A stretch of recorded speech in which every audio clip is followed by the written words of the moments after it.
Bismillahirrahmanirrahim. Assalamualaikum warahmatullahi wabarakatuh. Kami akan menjelaskan tentang teori struktural konflik dalam sosiologi. Perspektif dalam sosiologi. Perspektif dalam kacamata sosiologi merupakan sebuah hal yang keberadaannya tidak dapat dihindarkan. Hal ini disebabkan karena kelahiran sebuah ilmu tidak terlepas dari hasil pemikiran para tokoh yang mengawali berbagai disiplin keilmuan tersebut. Setiap tokoh akan berangkat dari berbagai sudut pandang maupun hal yang berbeda. Namun terkadang hasil pemikirannya memiliki kesamaan.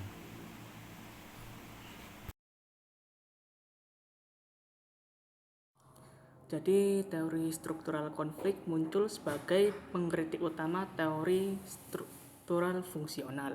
Didorong karena adanya rasa tidak puas terhadap teori struktural fungsional, maka sejumlah pemikir sosiologi mencoba beroposisi dengan cara membangun tradisi lain.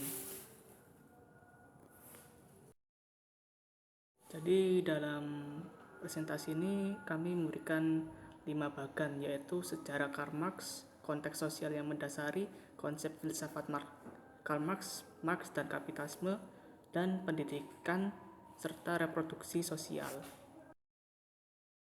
Pada pembahasan pertama yaitu sejarah Karl Marx. Karl Marx lahir di kota Trier, Jerman pada tahun 1818. Ia merupakan anak dari pasangan Heinrich dan Henrietta, yang merupakan keturunan seorang borjuis dan rohaniawan Yahudi. Seluruh keluarga termasuk Karl Marx dipermandikan dalam gereja ketika Marx masih sangat muda. Karl Marx sendiri bekerja sebagai seorang penulis di beberapa redaktur koran, dan dia menuliskan sebuah magnum opus yang bernama Das Kapital. Ia pun juga menuliskan buku yang berjudul Manifesto Partai Komunis bersama temannya Friedrich Engels.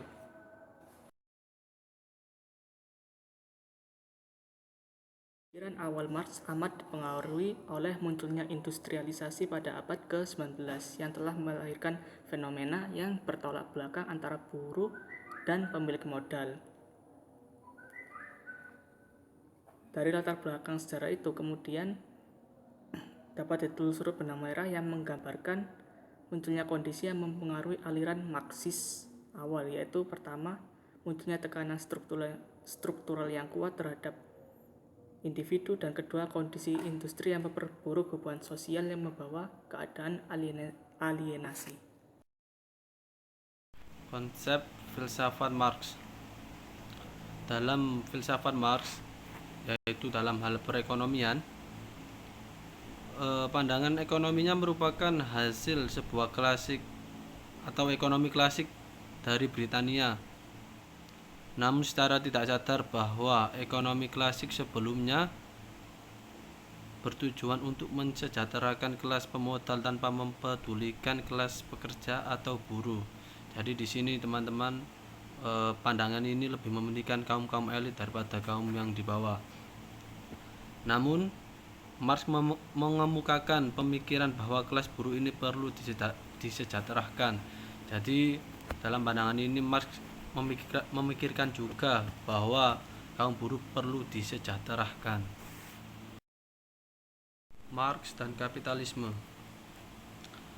Marx memandang adanya serangkaian tahap dalam perkembangan kehidupan masyarakat yang kompleksitas teknologinya semakin meningkat dari tahap masyarakat pemburu primitif ke masyarakat industrialis modern. Setiap tahap memiliki, Marx di sini menyebut mode produksi, yaitu yang cocok untuk tahap tersebut. Menurut Marx sendiri, dalam setiap tahap terkandung yang dinamakan benih perusak dirinya sendiri. Disebabkan karena setiap tahap tidak dapat menghindarkan terciptanya kondisi yang merusakkan tahap itu untuk menuju ke tahap selanjutnya. Menurut Marx, di Di setiap masyarakat terdapat kekuatan yang berhalangan dan bersintesis yang tak lain adalah kekuatan ekonomi dan material.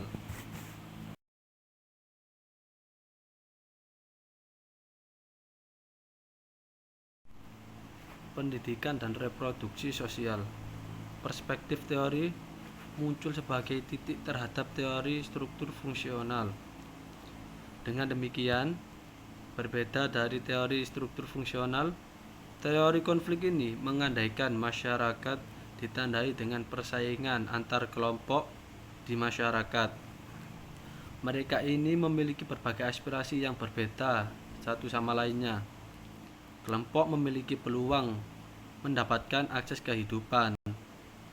Tentu saja mereka tidak memperoleh keuntungan yang sama dari kehidupan masyarakat, melainkan berbeda-beda satu kelompok dengan kelompok lainnya. Mungkin itu saja presentasi dari kelompok kami. Apabila ada pertanyaan maupun kurang paham apa yang kita sampaikan, bisa ditanyakan langsung. Wassalamualaikum warahmatullahi wabarakatuh.